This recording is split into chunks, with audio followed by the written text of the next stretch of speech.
성경 말씀 창세기 46장 4절의 말씀입니다. 주여 감사합니다. 창세기 46장 4절 말씀, 창세기 46장 4절 말씀 같이 읽습니다. 내가 너와 함께 애굽으로 내려가겠고 반드시 너를 인도하여 다시 올라올 것이며 요셉이 그의 손으로 내 눈을 감기리라 하셨더라. 아멘. 신약성경 고린도전서 9장 14절 말씀, 고린도전서 9장 14절 말씀 함께 봅니다. 고전 9장 14절입니다. 시작. 이와 같이 주께서도 복음 전하는 자들이 복음으로 말미암아 살리라 명하셨느니라. 아멘. 3월 24일 목요일 아침 묵상집, 사명에 죽을 때. 그리스도인들은 사명에 의해서 이 땅에 왔고 사는 것도 사명에 의해 사는 것이고 죽는 그날도 사명이 이 땅에서 끝났기 때문에 이제 죽는 것이다. 한때 이제 책 제목 중에 이런 책이 있었습니다. 목적이 이끄는 삶이라. 아주 한때 유행했던 이 책인데 삶에 있어서 목적이 있는 사람과 목적이 없는 사람은 살아가는 방식도 다르고 살아가는 모양과 태도도 전혀 다르다. 사람은 목적이 있어야 된다. 이 목적이 오늘 본문의 이 제목과 같은 사명이라 할 수 있습니다. 사명이 이끄는 사람.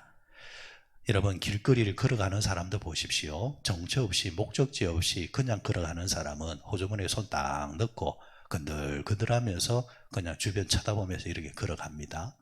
그러나 목적지가 분명한 사람은 걸어가는 자세도 다르고 걸어가는 폼도 다릅니다. 인생도 또 그와 같다라는 겁니다. 사명이 분명한 사람은 허탄한 데를 쳐다보지를 않습니다. 별스러운데 눈을 돌리지를 않습니다. 그런데 사명이 없는 사람은 쓰잘데없는데 자꾸 눈을 돌리고 쓰잘데없는데 시간과 에너지를 낭비하면서 그렇게 허송세월을 보낸다라는 거죠. 문제는 세월이 우리를 기다려주면 좋겠지만은 세월은 절대로 우리를 기다려주지 않는다라는 거. 그래서 인생이 끝날 때에 지옥 가는 사람들은 이제 그런 말을 많이 한다 하죠. 글글글거린다는 겁니다. 글글글. 뭘 글글거리느냐? 후회하는 거. 내가 그때 그랬을 걸, 그러지 말 걸, 그렇게 할 걸 하면서 글글거리면서 후회하는 이야기로 지옥에는 넘쳐난다라는 거. 그러나 하나님의 사명이 분명한 사람들은 글글거리지를 않습니다. 성공을 했든 실패를 했든 최선을 다해서 내 입장에서는 목적을 이루지 못했다 할지라도 그러나 하나님 보실 때에 최선을 다해서 그 사명을 위해 산 사람은 살았던 그 자체가 존중받고 인정받아서 네가 참 잘했다 이렇게 칭찬받는 삶이 된다라는 겁니다. 그래서 우리는 사명에 의해서 이 땅에 왔고 사명을 붙잡고 살다가 사명이 끝나는 날 이 땅에 떠나는 존재라는 것. 자, 창세기에 나오는 이 야곱의 이야기. 야곱의 일생을 가만히 이제 더듬어 보면은 항상 판단이 자기 기준이었습니다. 사람이 머리가 돌아가지 아니하면 항상 이제 의지하려고 하죠. 물으려고. 그런데 머리가 돌아가는 사람은 다른 사람보다 머리가 잘 돌아가기 때문에 본인이 판단을 합니다. 본인이 선택을 합니다. 그런 면에서 야곱은 나름의 머리가 잘 돌아가는 사람이었기 때문에 누구한테 의지하지 아니하고 스스로 판단하고 스스로 묻고 스스로 진행하는 사람이었습니다. 문제는 그리스도인은 아무리 머리가 잘 돌아가도 인정할 것은 인정하셔야 됩니다. 그 인정이 뭡니까? 사람의 지혜보다도 하나님의 어리석음이 낫다라는 겁니다. 우리가 천마디 천발 내디디면서 열심히 살아도 하나님이 한번 발 한번 디뎌주면은 그게 옳은 것이고 그게 바른 것이고 그게 복이다라고 인정할 줄 알아야 된다라는 겁니다. 근데 이 사람이라는 존재는 때로는 하나님께서 우리에게 감동 주시거나 하나님 말씀 주실 때에 내가 살아가는 현실 세계하고 좀 동떨어진 감동을 주실 때나 말씀을 주실 때가 있다란 말입니다. 그럴 때는 자신의 머리로 판단했을 때 이것은 아니다. 내가 아무리 하나님을 믿지만은 이거는 아닌 것 같다 하면서 받아들일 때는 이해가 될 때는 따라가지만은 자기 머리로 받아들이지 않을 때는 자기 길을 간단 말입니다. 그게 여러분 어리석은 판단이라는 겁니다. 항상 거기서 자기 한계를 못 넘어가는 삶을 산다라는 겁니다. 그게 만족스러우면 어쩔 수 없고요. 그게 내 인생의 만족이다 하면은 그렇게 살면 됩니다.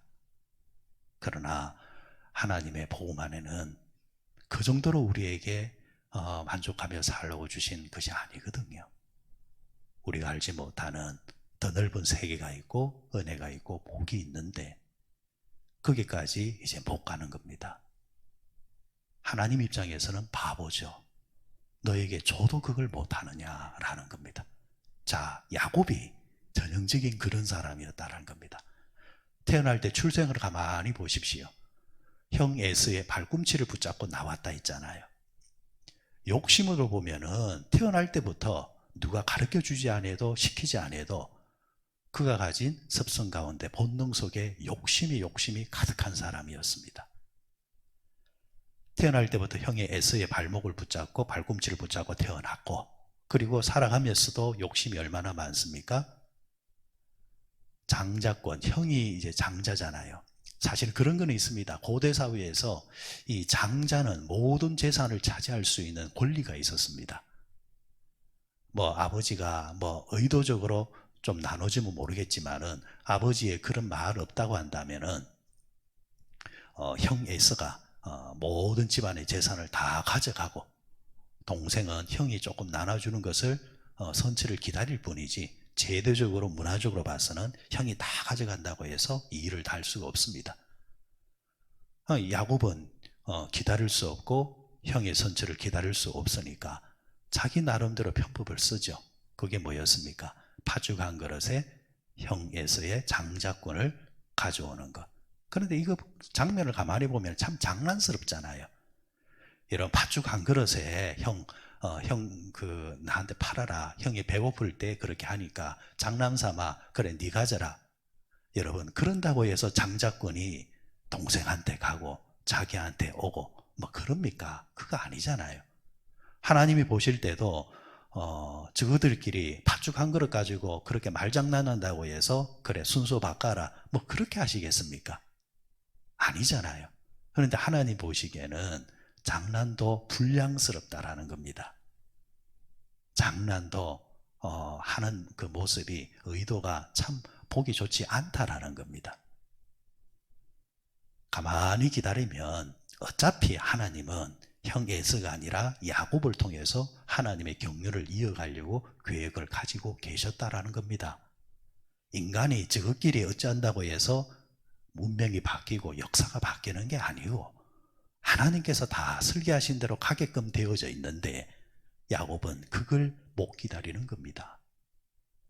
형 에서와 속임수를 통해서 빼앗는 것이 아니라 답답하면은 하나님께 엎드려서 하나님께 간구를 해야죠. 그러나 기도할 줄을 모르고 하나님을 찾을 줄을 모르고 인위적인 방식으로 인간적인 방식으로 빼앗고 쟁취하고 속이는 데는 열심이었다라는 겁니다. 그 결과가 어떻게 되었습니까? 그러면 잘 살아야 되잖아요. 그 결과가 어떻게 되었습니까? 형에서 아버지한테 진노를 얻어서 도망가는 인생을 살게 됩니다. 욕심이 얼마나 많은지 형선에서 끝나야 되는데 아버지 이삭까지 속였지 않습니까? 그러니까 야곱의 인생은 속이더라도 자기 욕심을 다 채우려고 하는 전형적인 욕심쟁이였습니다. 그러니까 머리는 좋은데 그 머리가 지 욕심을 채우는 쪽에 머리로 잘 돌아가는 사람이 야곱이었습니다. 이제 그가 모든 것을 이제 잃고 집안을 이제 도망 나와서 도망자의 인생이 되어졌을 때에 그의 인생에 큰 분기점이 하나 생깁니다. 전환점이 하나 생기는 사건이 일어납니다. 그때가 언제냐? 창세기 28장에 그가 돌베개를 하고 잠을 잤을 때에 하나님의 사자가 오르락 내리락 하는 모습을 이제 보면서 거기서 야곱은 하나님을 만나게 되어집니다. 말로만 듣던 하나님, 아버지를 통해서, 할아버지를 통해서 옛날 이야기로만 듣던 그 하나님을 실제로 그가 만나게 된단 말입니다. 그런데 그 하나님이 하시는 말씀이 너의 조부 아브라함과 함께 했듯이, 너의 아버지 이삭과 함께 했듯이 너와 내가 함께 하겠노라, 이 약속을 받는단 말이죠. 그 약속 앞에 야곱은 큰 것을 깨닫습니다. 내 인생으로 바둥바둥 살아봐야 차디찬 돌베개를 자면서 서러움 속에서 떠돌이 인생이 되어야 하는데, 그런데 하나님이 함께 하신다 하시니까, 혼자인 줄 알았는데 하나님이 나와 함께 하신다니까 정말 고맙고 감사한 일이다. 그래, 창세기 28장에 보면은 아침에 일어났을 때 그가 발을 내딛는 장면이, 해가 떠오를 때 그 표현이 당당하게 힘있는 모습으로 묘사가 되어져 있습니다. 자기 혼자 바둥바둥 걸을 때는 서러움이 밀려왔고 불안이 밀려왔고 염려가 밀려왔지만, 이제 아무것도 없는 가운데서도 하나님이 함께 하신다니까 그 발걸음이 당당해진다는 겁니다. 그리고 20년 동안 그가 어떻게 되었습니까? 외삼촌 라반의 집에 가서 고생은 좀 했지만은 하나님의 인도하심 따라서 열심히 사니까 맨손으로 왔던 자가 이제는 뭡니까? 처자식과 가축과 많은 짐승떼를 거느린 부자가 되었다는 말입니다. 심지어 삼촌을 통해서 부러움을 느낄 정도로, 질투를 느낄 정도로 많은 부를 얻게 되어집니다. 이제는 돌아갈 때가 된 듯합니다.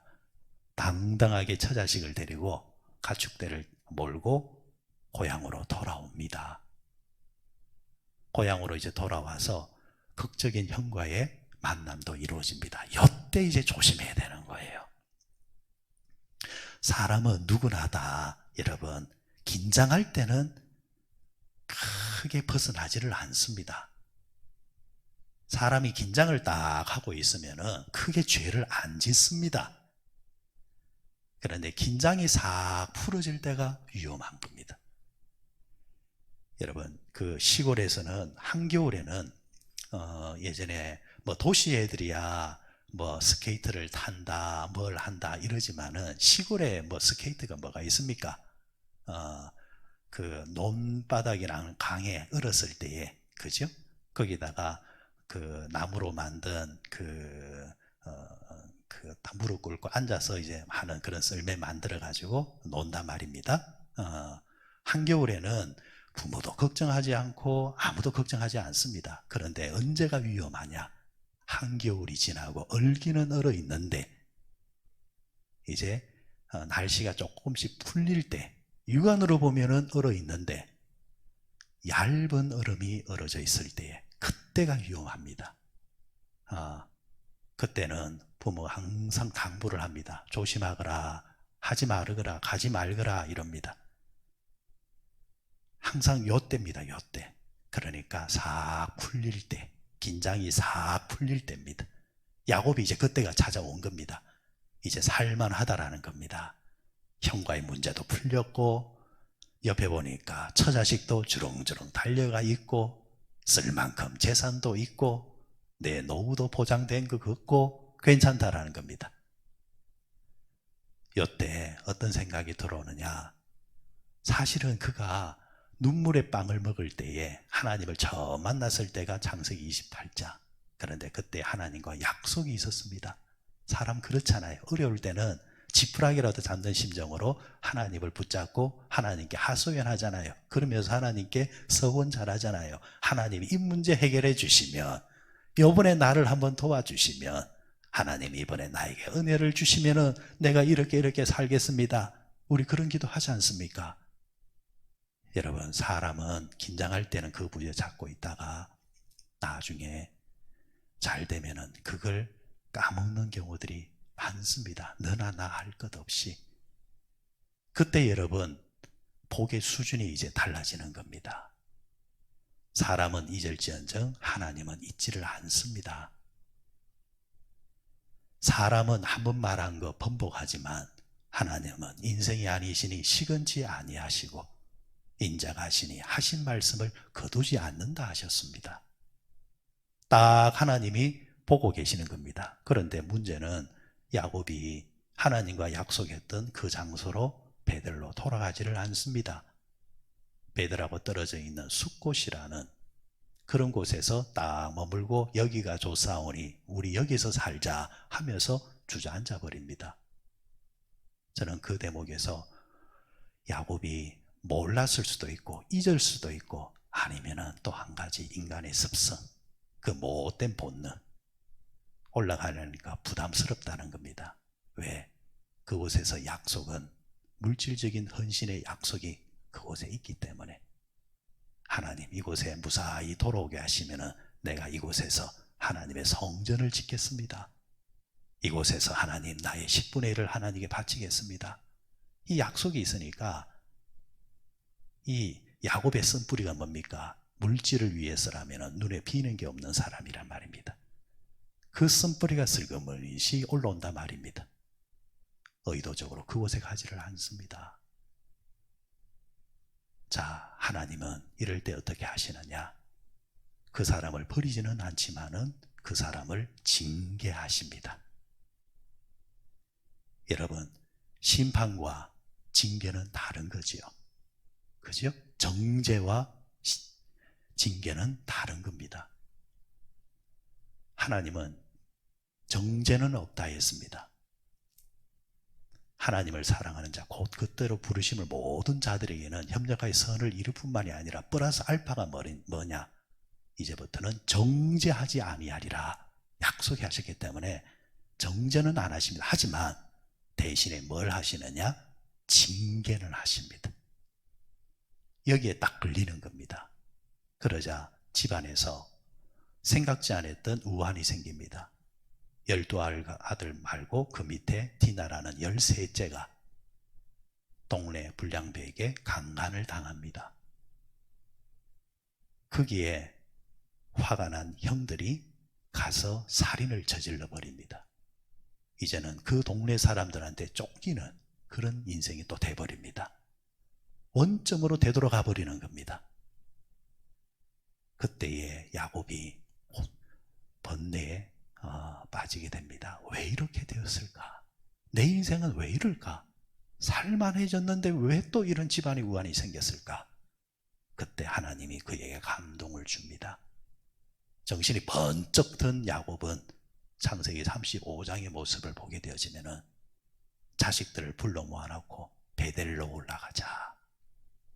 너희들이 가지고 있는 장신구들, 하나님이 싫어하시는 우상들 다 버리고 나와 함께 베델로 올라가자 하면서 식솔들을 데리고 베델로 올라갑니다. 그리고 거기서 벗어나지를 않습니다.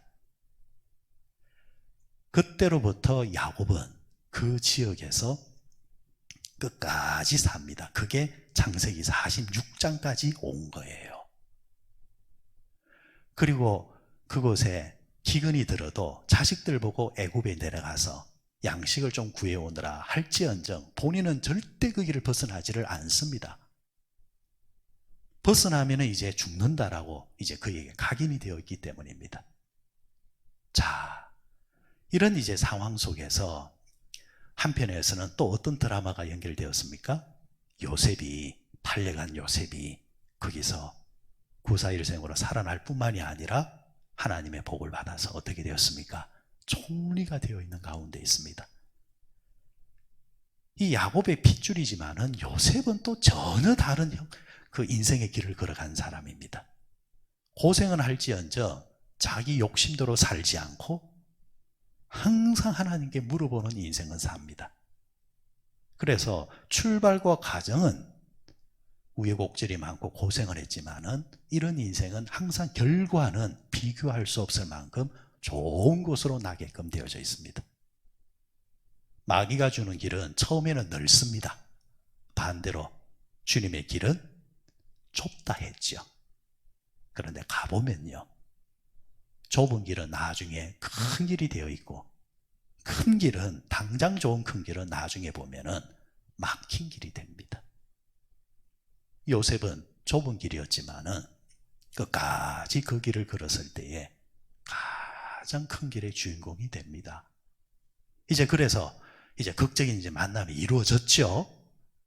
그래, 아버지 야곱까지 내려오시게 하십시오 할 때에 야곱이 창세기 46장에서 그래 가야 되겠다 이러면서도 불안함이 있으니까 46장 1절에서 하나님께 제단을 쌓았더라 했습니다.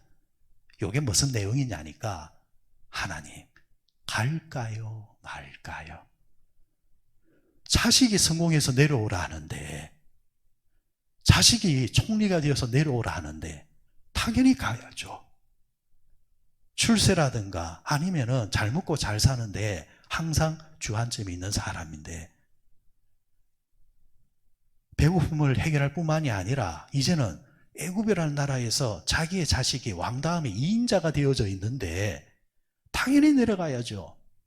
그런데 그가 바로 행동에 옮기지 않고 하나님께 묻습니다. 제단을 쌓으면서 하나님 갈까요 말까요? 드디어 야곱이 인생의 말년이 되었어야 신앙이 철이 든 겁니다. 갈 수도 있고 안 갈 수도 있습니다. 할 수도 있고 안 할 수도 있습니다. 그런데 그걸 뭐예요? 습관을 어떻게 해야 되느냐? 물어야 된다는 겁니다. 하나님께 물을 줄 알아야 된다는 겁니다. 자, 하나님이 가야 되는 길이면 가지 말아 하겠습니까?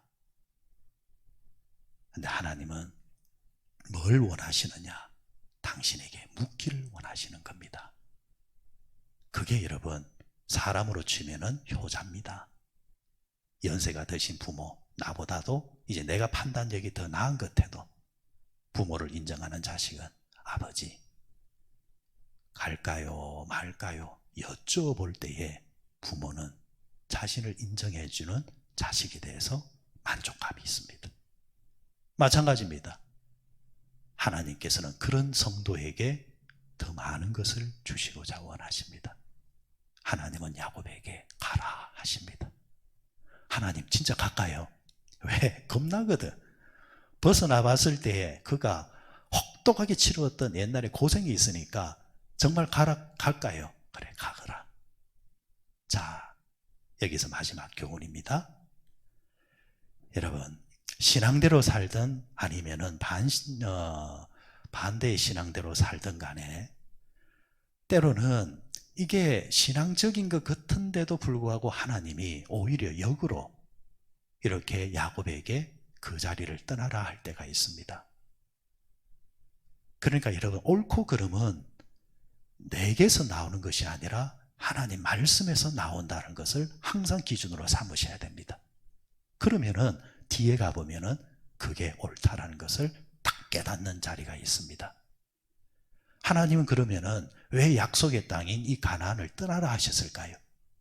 이유는 하나입니다. 당장이 아니라 하나님은 전체를 보시기 때문입니다. 전체.